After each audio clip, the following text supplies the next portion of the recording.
Wikispeed, Lynnwood, Washington shop, November 14th, 2015. I'm here with David Bell, Dr. Bell, and Senna Justice, my little daughter, and my wife I was here earlier. Here's car chassis 8, and it has suspension V31 on it. David Bell flipped the orientation of the spherical rod end bolts, also called Heim joints. So the bolt goes into the chassis and then into the steering knuckle, and then the Heim joint does, the spherical rod end bearing, and the bolt through it is vertical. With that, he was able to fit 2 bushings, 1 inch thick, 70 durometer, basically tire rubber, on the top and on the bottom, and then just pin them in place with a bolt. Here, let's look at the back too. Baby Senna's helping me. Thank you, Baby Senna. She's 19 months right now. On the back, he has 2 Heim joints here, top and bottom, to prevent the wheels from turning. On the front, there's just 1, and it's the forward more, which is 1 inch forward of the front, making the pivot 1 inch forward of the contact patch. That makes the car, it should, we're going to test it, it gives it caster, so the wheel automatically centers coming out of a turn, like many of us are used to. Here's that again. He also, David Bell, mounted this windshield prototype and machined a longer wiper arm. So now we have a 28-inch wiper, center mounted, that gives us swing across all the visible area of the windshield.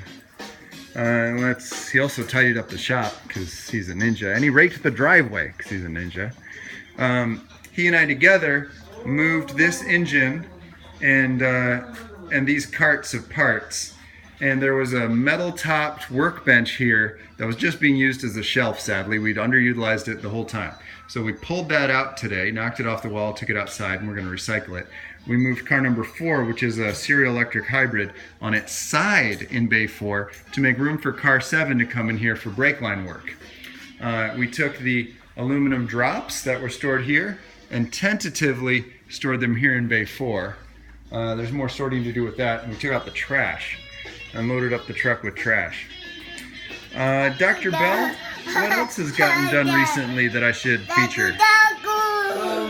That's right, Pumpkin. Oh, no. Well, I can't think of anything really. There's been more, but those are the big items. David Bell also unloaded these 3/4 inch rubber rolls that are going to be flooring upstairs. Those are 200 pounds each, 211 pounds, and there's 9 of them. But he rocked that and got them in out of the weather so they can be installed upstairs. And all this stuff is upstairs while the flooring is not in yet. Well, construction's going on.